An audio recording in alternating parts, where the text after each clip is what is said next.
ओ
ओ अमृत ध्यान साधना प्रभात सत्संग में आप सभी साधक साधिकाओं का हार्दिक स्वागत है।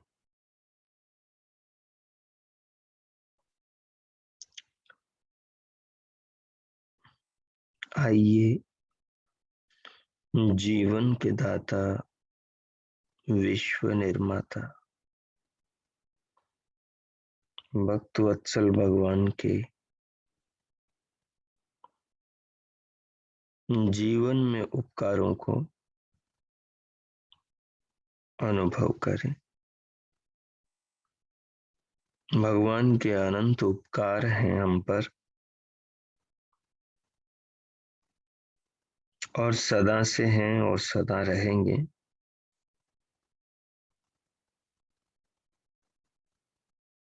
हमारे काज,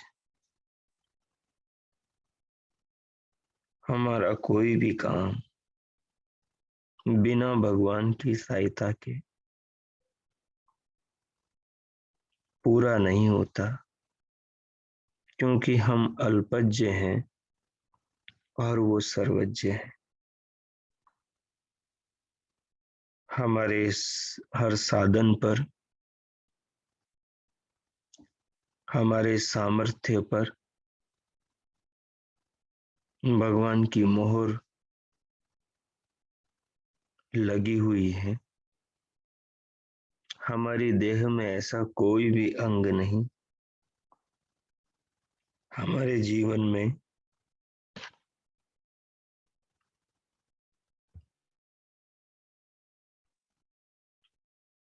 ऐसी कोई वस्तु नहीं जो भगवान की व्यवस्था के बिना बनी हो,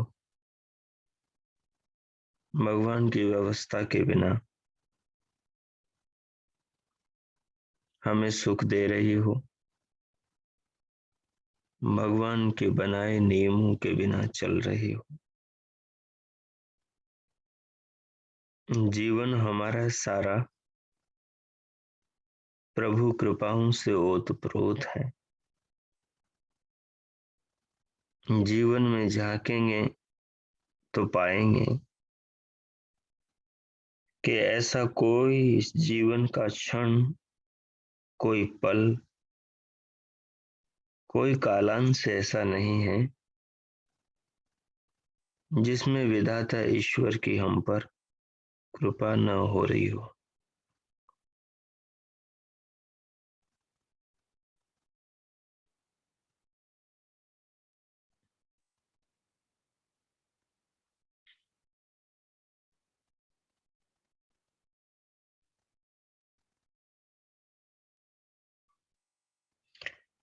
भगवान की कृपाओं को ही अपने जीवन में अनुभव करना है।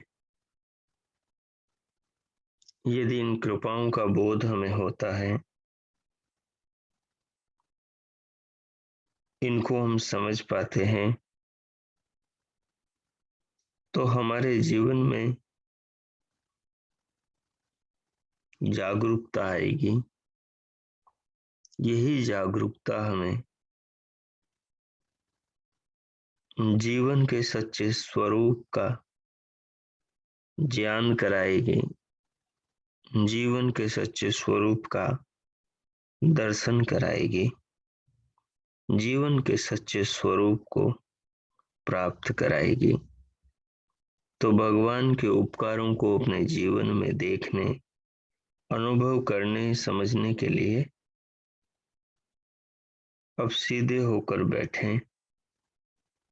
जो सीधे बैठे हैं वो किसी भी अनुकूल आसन में अपनी देह को कर लें। अनुकूल आलथी पालथी में बैठ जाएं।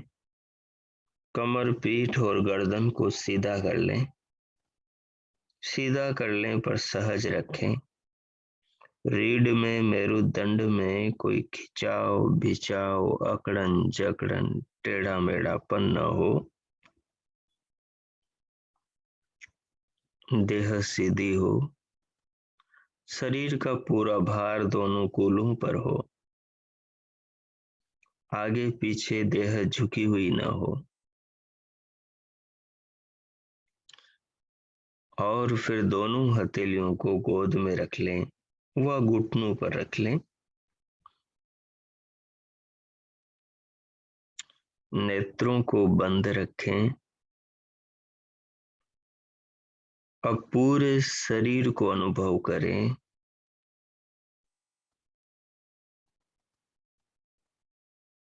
सिर से पांव तक करें। पांव से सिर तक करें। चमड़ी से अस्थि तक करें। अस्थि से चर्म तक करें।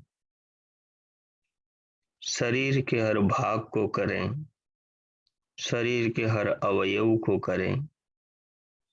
समस्त अंग प्रत्यंगों को अनुभव करते हुए शीतल कर दें, शांत कर दें, सहज कर दें, शिथिल कर दें, बिल्कुल ढीला छोड़ दें, बिल्कुल ढीला छोड़ दें।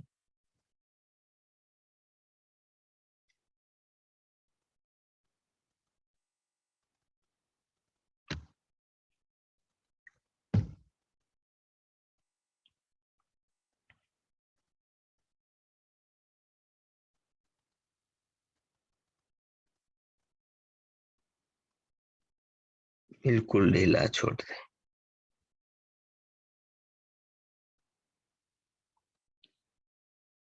पूरी देह को अनुभव करें।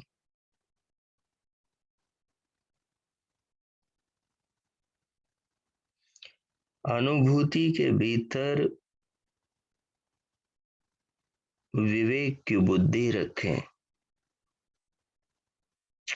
अनुभव करते हुए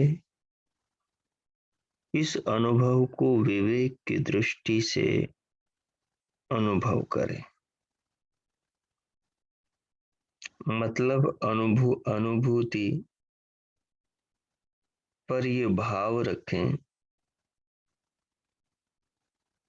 ये अनुभूति जो हमें हो रही है पूरे शरीर की, ये जिन व्यवस्थाओं, जिन माध्यमों से हो रही है, उन व्यवस्थाओं को, उन माध्यमों को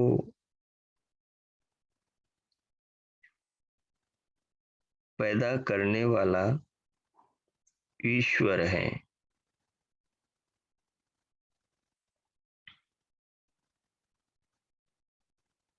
और पूरे शरीर को अनुभव करते हुए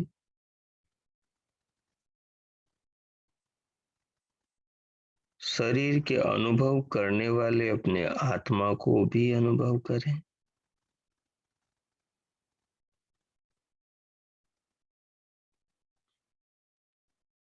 अनुभव करने वाला जिसे अनुभव किया जाता है उससे अलग होता है।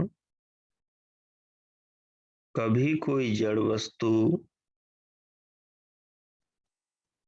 किसी दूसरी वस्तु को या खुद को अनुभव नहीं करती।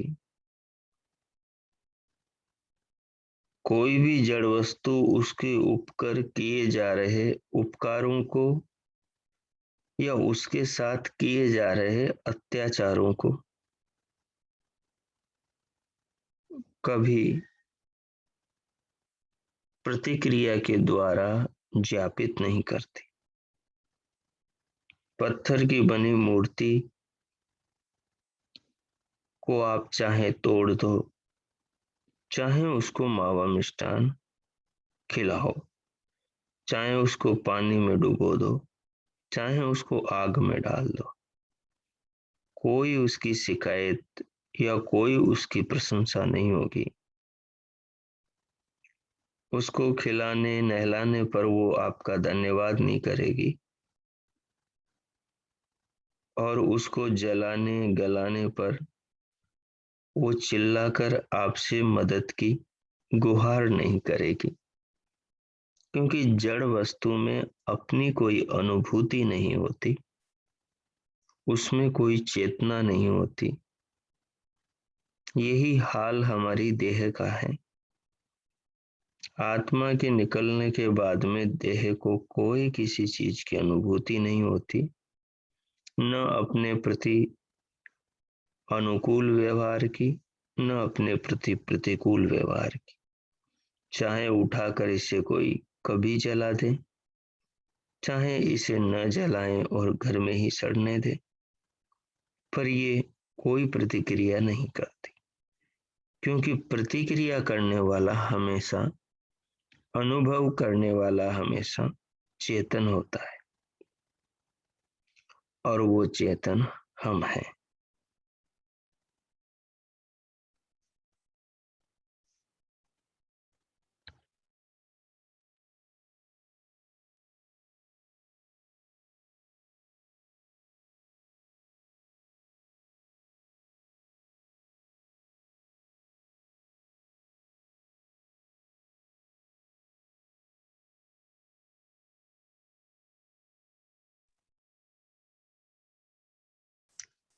तो इस प्रकार पूरी देह को अनुभव करो। सिर को अनुभव करो, ललाट को अनुभव करो, भौरों को अनुभव करो, पलकों को अनुभव करो, कानों को, गालों को, होठों को, दंत पंक्तियों को, हनों को, ठोड़ी को, गले को, गर्दन को, कंधों को, भुजाओं को, कलाइयों को, कोहनियों को,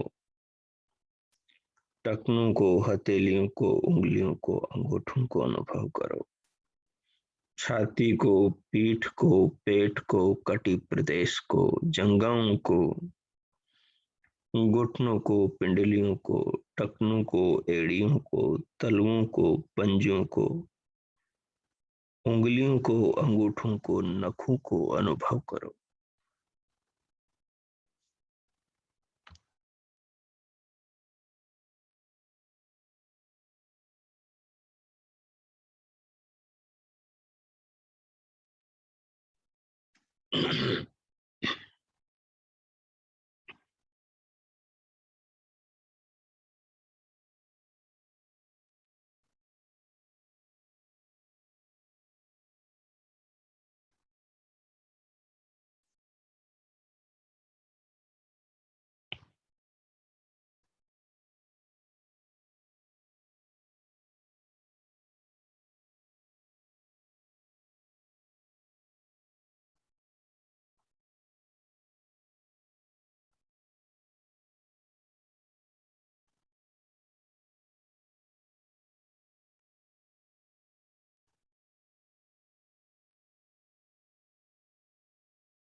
सिर से पांव तक अनुभव करो। अनुभव करते हुए भीतर ही भीतर अपने आप से ही पूछो कि यह अनुभव जो हो रहा है, ये अनुभव देह कर रहा है या मैं कर रहा हूँ? ये अनुभव किसको हो रहा है? इस अनुभव के केंद्र को टटोलने की कोशिश करो कि अनुभव कहाँ से हो रहा है।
ओम इस प्रकार स्वयं के द्वारा भीतर अनुभव करते हुए भीतर ये खोजना कि अनुभूति कहाँ से उठ रही है, भीतर कहाँ ये कोई महसूस कर रहा है कि अनुभव मुझे हो रहा है। इसको टटोलते टटोलते टटोलते साधक अपने पास पहुंच जाता है और इस निर्णय पर पहुंच जाता है कि देह अपना अनुभव कभी नहीं कर सकती। देह पर जो भी अनुभव होता है उस अनुभव को करने वाला देह में रहने वाला इस देह का अभिमानी आत्मा है और वो आत्मा में हूं। जब आप इसे अनुभव करेंगे वहां ये दिमाग से बोलने की जरूरत नहीं होगी, वहां तो सीधा ही आप अनुभव करोगे। मुझे समझाने के लिए इस प्रकार करना पड़ रहा है, तो पूरी देह को आप अनुभव कर रहे हो, सिर से पांव तक, पांव से सिर तक, त्वचा से अस्थि तक, अस्थि से त्वचा तक। ये जो मिट्टी का घर है, पंचभूतों का बना हुआ जो ये देह है, इस काया नगरी में, इस अयोध्यापुरी में हम आत्माओं का निवास हैं अपने अपने घर में। ये घर, ये मंदिर, ये देह, ये काया, ये देव दुर्लभ मानव शरीर जिस विधाता ने बनाया है, उस सर्वरक्षक, सर्वव्यापी, सर्वांतर्यामी, सर्वद्रष्टा, सर्वज्ञ, सर्वशक्तिमान निराकार भगवान को प्रणाम करो। वो दूर नहीं, बहुत पास, बाहर नहीं, बहुत भीतर। वो तो सृष्टि के जर्रे जर्रे कण कण में अपनी सत्ता के साथ मौजूद है। वो स्वयंभू है, वो सर्वत्र स्वयं है। वो परिअगाध है, वो सर्वत्र पहुंचा हुआ है।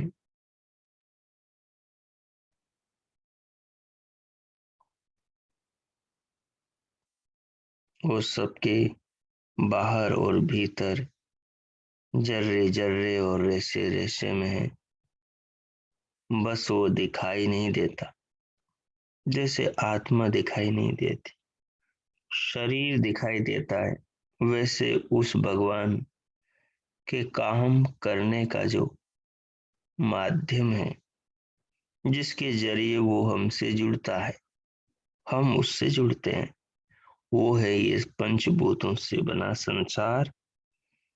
और इसके पीछे हैं सूक्ष्म भूत, सूक्ष्म भूतों के पीछे अहंकार, अहंकार के पीछे महतत्व, महतत्व के पीछे मूल प्रकृति सत्व रज तमोमयी। तो प्रकृति के माध्यम से वो भगवान हम तक पहुंचता है, हम उस भगवान तक पहुंचते हैं। दूरी नहीं, बिल्कुल करीब है, लेकिन बिना माध्यम के वो तो हमें जान सकता है, पर हम उसे नहीं जान सकते। हम भगवान को शरीर के बिना, आत्मज्ञान के बिना नहीं जान सकते, नहीं अनुभव, नहीं समझ सकते। पर भगवान, वो तो सर्वज्ञ होने से सदैव हमें जानते ही हैं। हमारे साथ साथ वो इस प्रकृति के स्वरूप को, स्वभाव को, इसके सामर्थ्य को, इसकी महान महिमा को भगवान जानते हैं। तो मूल प्रकृति से वो इस संसार को और इस शरीर को बना देते हैं। तो अब उस भगवान को यदि हमें समझना है तो उसको समझने के लिए इस शरीर को और इस संसार को समझना होगा, क्योंकि माँ और बच्चा दोनों के बीच, दोनों की आत्मा के बीच एक शरीर है। माँ का शरीर और बच्चे का शरीर, ये दोनों आत्माएं शरीर के द्वारा मिल रही। पिता का शरीर, बच्चे का शरीर, माध्यम है पिता और बच्चे की आत्मा को मिलाने का।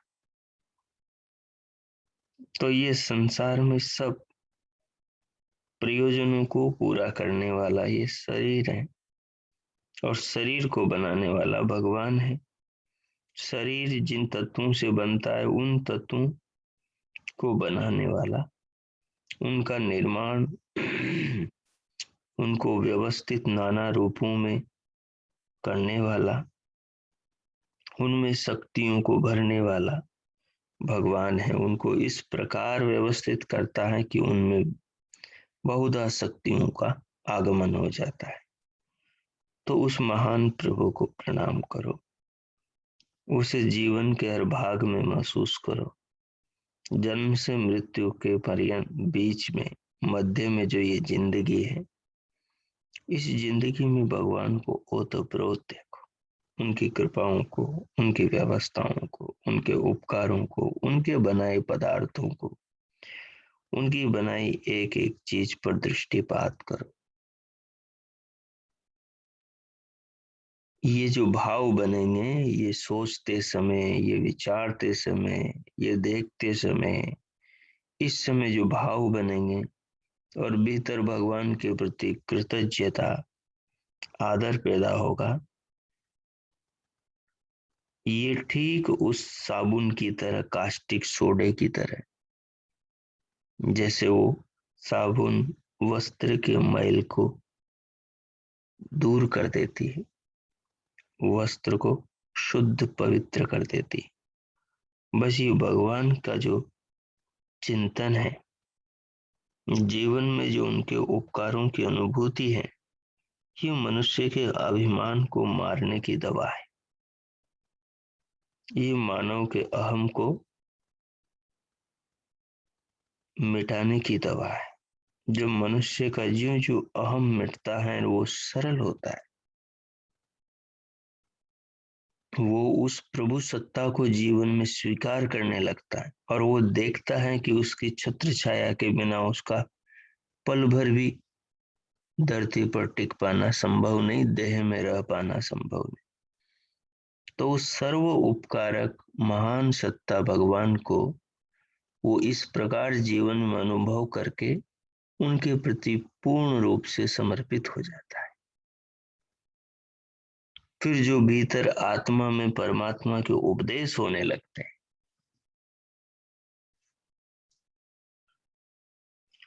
उनको फिर वो जीवन में महसूस करने लगता है। उन उपदेशों के अनुरूप वो चलने लगता है। तब जाकर उसके जीवन से बुराइयां दूर होने लगती। जितना भगवान को वो जीवन में स्थान देता है, जितना भीतर से आती भगवान की व्यवस्था से उठते भाव और भीतर से मिलते निर्देशों के अनुरूप जीवन को यम नियमानुसार जीता है, तब जाकर वो ठीक रास्ता पकड़ता है। जन्म जन्मांतरों के अविद्या के पड़े संस्कार इतनी आसानी से आत्मा को, मनुष्य को मुक्ति के मार्ग पर नहीं बढ़ने देते। इंद्रियों की जिन वस्तुओं में हैबिट बनी हुई है,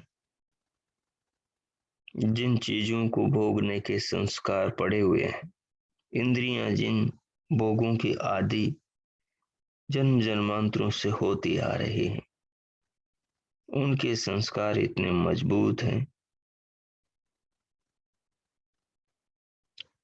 कि सामान्य प्रयास से उन्हें निस्तेनाबूद धराशायी जलाकर भस्म दग्ध बीजवत नहीं किया जा सकता।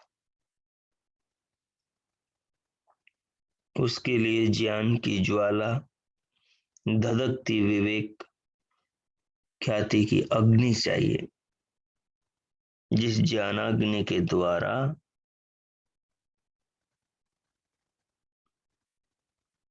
चित्त में, अंतकरण में भरे जन्म जन्मांतरों के जो संस्कार हैं अविद्या के, उनका नाश हो सके, उनको जलाकर भस्म किया जा सके और वहां हृदय में ज्ञान की, परमात्मा समर्पण की, ईश्वर प्रणिधान की,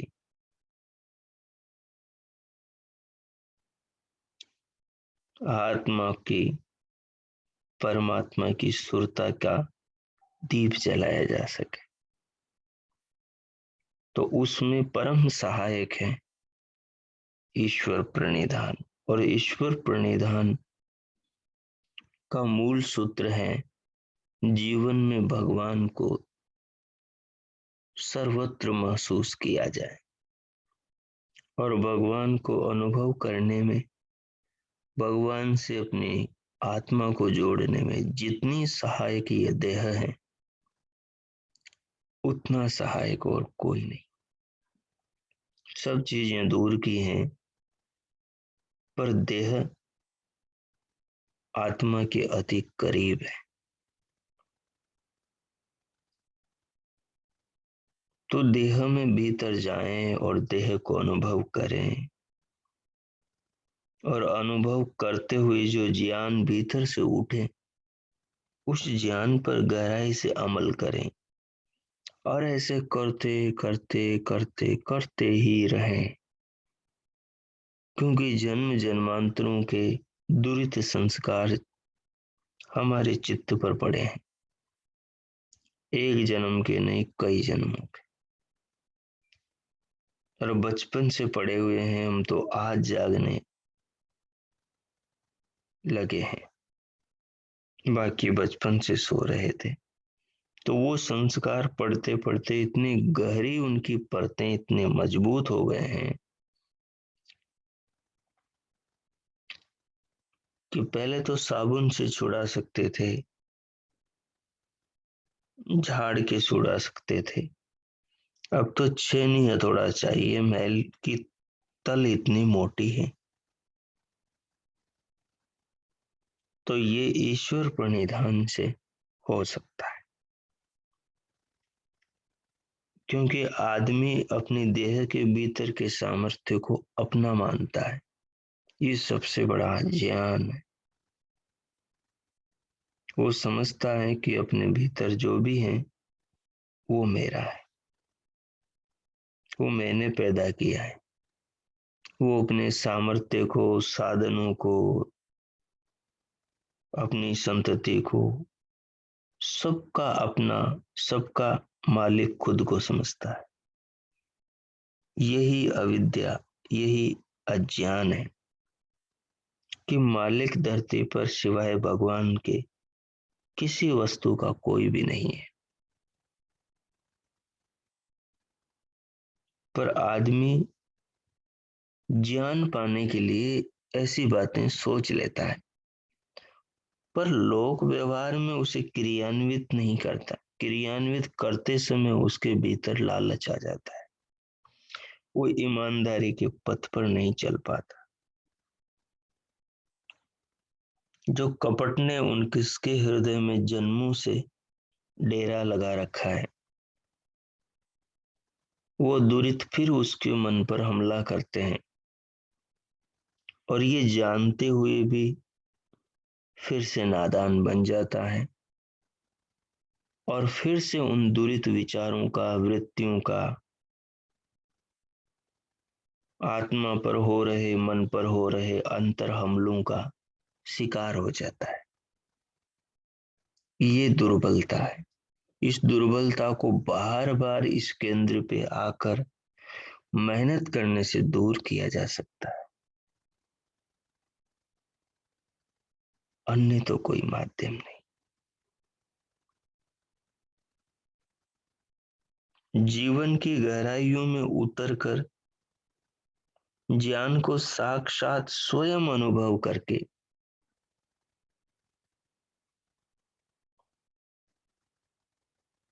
और दोषों की शक्ल को धैर्य से भीतर समझकर उन पर साधनों के द्वारा प्रहार करने की कला जितनी सरलता से अपने भीतर सीखी जा सकती, उतनी सरलता से बाहर नहीं मिलेगी।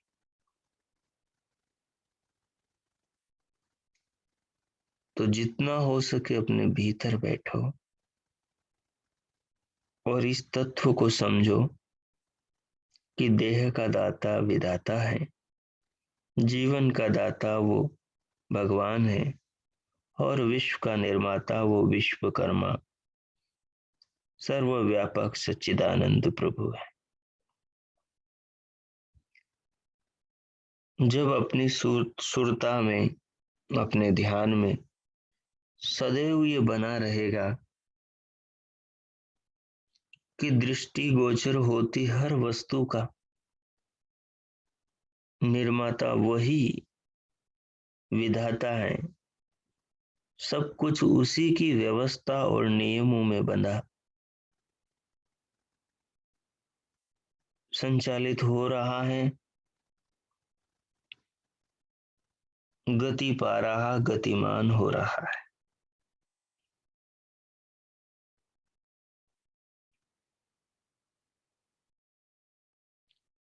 इन बातों को गहराई से भीतर महसूस करो और समझो।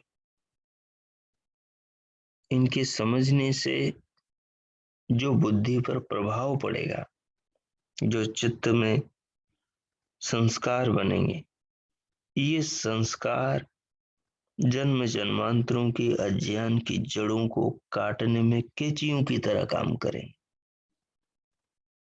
जन्म जन्मांतरों की गंदगी का जो कूड़ा जमा हुआ है अंतकरण में, वो सारे कूड़े को ये ज्ञानाग्नि जलाकर भस्म करने में समर्थ होगी। इस ज्ञान की अग्नि को, इस ज्वाला को और ईंधन दो ताकि ये और भड़के, ये दावानल बन जाए। इस ज्ञानाग्नि को दावानल बनाएगा ईश्वर प्रणिधान। जो कुछ जगत में भगवान का है, उससे देखते ही भगवान की याद आ जाए। तो धीरे धीरे धीरे धीरे ये जो अब तक शरीर को ही आत्मा मानने का ख्याल जमा हुआ है, हम बौद्धिक तल पर तो मानते और जानते हैं कि हम देह नहीं, आत्मा है, स्त्री नहीं, पुरुष नहीं, चेतना है, पर ये ज्ञान हमारा केवल दिमाग तक है, ये हमारी आत्मा तक नहीं। इसे हम व्यवहार में कभी नहीं ला पाते। व्यवहार में हम वही डाक के तीन पात बने रहते हैं। व्यवहार में हम कोई सुधार नहीं करते। हमारा ज्ञान हमारे भाषणों तक, हमारी बातों तक बह के रह जाता है। वो हमें नहीं धो पाता, वो हमारे भीतर की गंदगी को नहीं दूर कर पाता, क्योंकि हम उसे प्रयोगात्मक नहीं बनाते, हम उसे क्रियात्मक नहीं बनाते। योगाभ्यास केवल भोगाभ्यास हो जाता है, जबकि वो होना चाहिए क्रियात्मक योगाभ्यास, व्यवहारात्मक होना चाहिए। विद्या की प्राप्ति का, विद्या के पूर्ण लाभ लेने का जो प्रकार है, उसमें श्रवण सबसे पहले और सबसे बाहर है। श्रवण के बाद उसको लेकर आंख मूंद कर उसका मनन करना पड़ता है।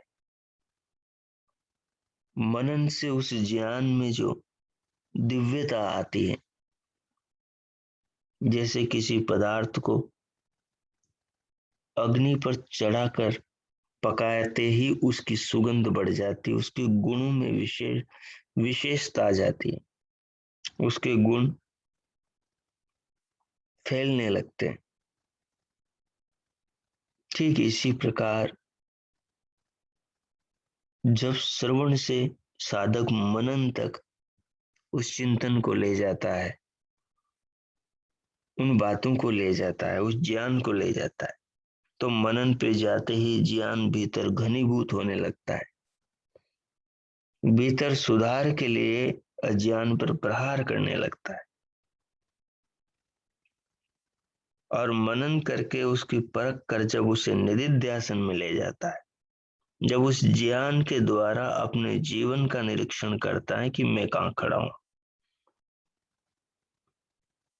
तो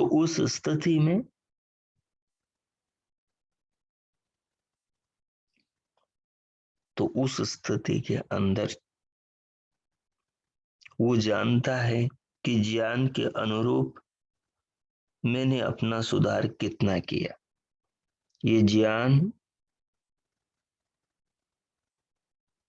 बताएगा कि ज्ञान के अनुरूप मैं अब तक 10% बना कि 5%, मैंने कितना अपना बदलाव किया। अब वहीं से बात पकड़ में आ जाएगी कि 10% ही बदला हूं, 90% वैसा का वैसा झूठा हूं। मैं केवल बातें करता हूं, अंदर से कुछ नहीं करता, दिखावा करता हूं, पाखंड में जीता हूं, अपने आप को छलता हूं और धोखा देता हूं। तो फिर वहीं से ही संकल्प लेना कि नहीं, अब इसे व्यवहार में लाऊंगा, अब इसे जीवन में जीऊंगा। जब जीवन में जीने लग जाओगे तो ये ज्ञान की जो ज्योत है, ये दावा नल बन जाएगा, ये भयंकर ज्वाला बन जाएगी। यही ज्ञान की ज्वाला विवेक ख्याति प्रसंख्यान अग्नि कहलाती, जो अज्ञान को उसके तलों से निस्तेनाबूत जलाकर भस्म कर देती। अज्ञान के संस्कारों को भस्म करने के बाद में आलंबन कितने ही मुंह उठाकर सामने आए, फिर आत्मा को छल नहीं पाते, क्योंकि भीतर ज्ञान का पहरा, भीतर ज्ञान का एक कवच बन जाता है।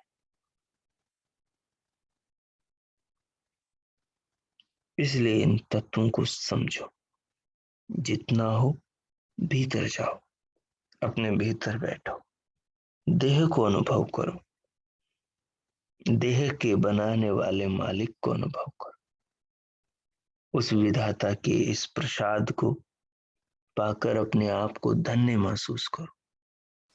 भगवान के प्रति शुक्रिया, भगवान के प्रति आभार, भगवान के प्रति धन्यवाद और कृतज्ञता से देह के एक एक रेशे को, एक एक कोशिका को, सारे शरीर को, पूरी त्वचा, पूरी चर्म को, रस रक्त मांस मज्जा अस्थि मेद रजवीर्य, शरीर के एक एक कण को परमात्मा के भाव से, परमात्मा की कृपा से, परमात्मा की कृति के रूप में, परमात्मा के सामर्थ्य, परमात्मा की तेजस्विता, परमात्मा की बुद्धिमता और परमात्मा की विशाल ज्ञान की महिमा के रूप में बने हुए इस देह रूपी पदार्थ को और इसके हर कण को महसूस करो, तो जीवन के अंदर भगवान आ जाएंगे, तो जीवन बदल जाएगा। तो अब मैं मौन होता हूं, इन सारे भावों को लेकर भीतर बैठकर 5 मिनट अपने आप को इस भाव के अनुरूप बनाने का संकल्प करो। इन बातों पर अमल करो, विचार करो, सोचो। कि अब आपको कैसे क्या करना है। अब मैं मौन होता हूँ, 5 मिनट आप प्रयोग करें। ओ कीजिए।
ओम।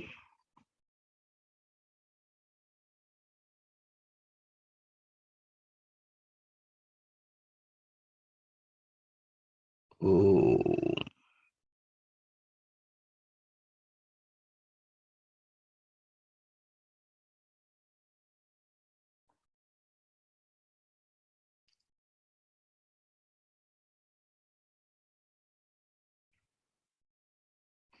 इस प्रकार आत्म कल्याण के निमित्त संकल्पों को भीतर व्रतों के रूप में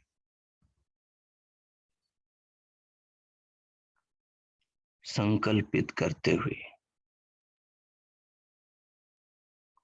उन्हें व्रतों का रूप देने का प्रयास करें, तो अवश्य वो आज नहीं तो कल सफल हो। उनके परिणाम जीवन में देखने को मिलेंगे। वो ऊंचाइयां अनुभव होंगी, वो गहराइयां प्राप्त होंगी, और जीवन में वो बदलाव की अनुभूतियां भी होंगी। इस प्रकार कभी भी दिन में सुबह शाम जब भी अनुकूलता हो बैठे, अपने भीतर चले जाएं और फिर पूरे जीवन में भगवान को सर्वत्र रमा हुआ अनुभव करें। जैसे किसी रुई के गोले में पानी प्रवेश कर जाता है, नमक की डली जैसे पानी के हर कण में प्रवेश कर जाती, हर बूंद में प्रवेश कर जाती,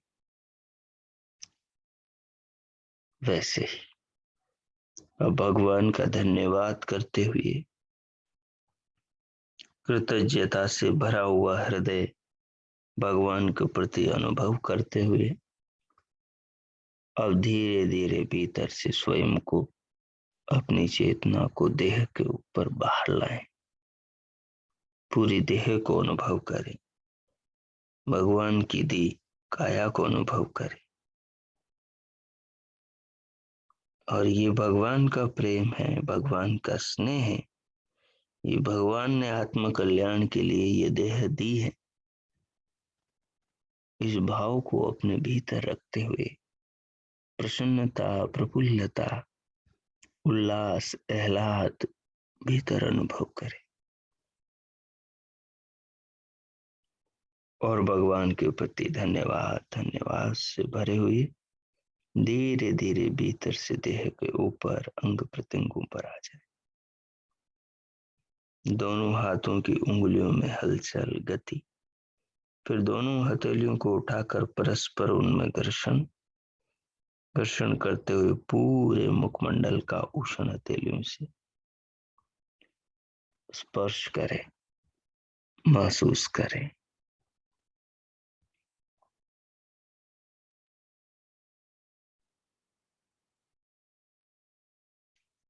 महसूस करते हुए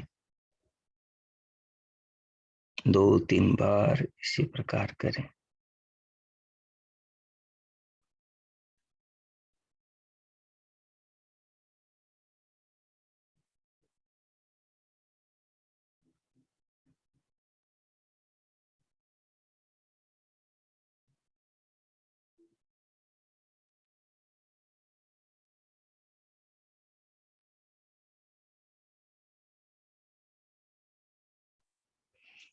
अब धीरे धीरे दोनों हाथों की उंगलियों के मध्य से पलकें खोलते हुए भीतर से बाहर आ जाएं, सहज हो जाएं। बाहर के जगत को भी अनुभव करें।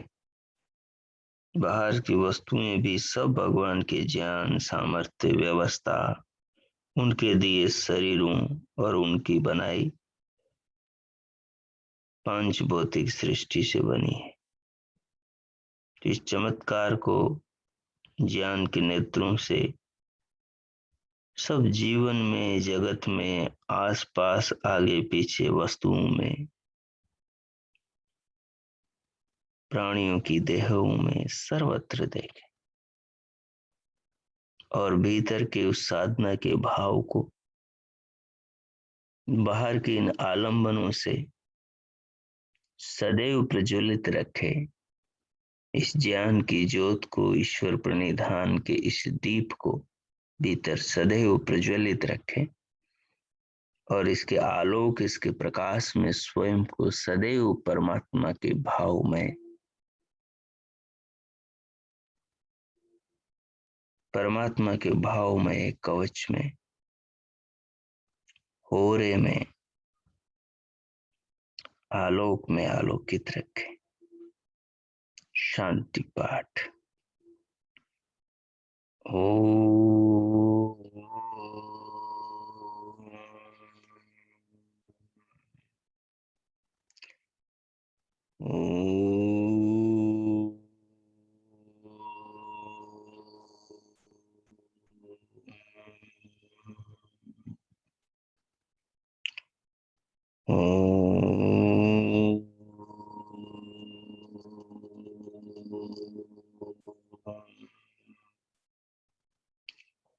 शांति, शांति, शांति। ओम।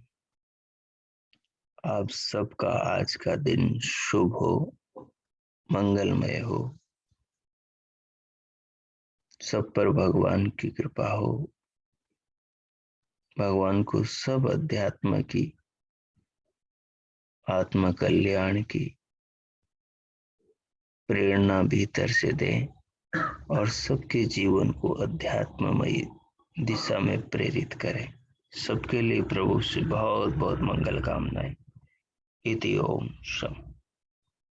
ओम।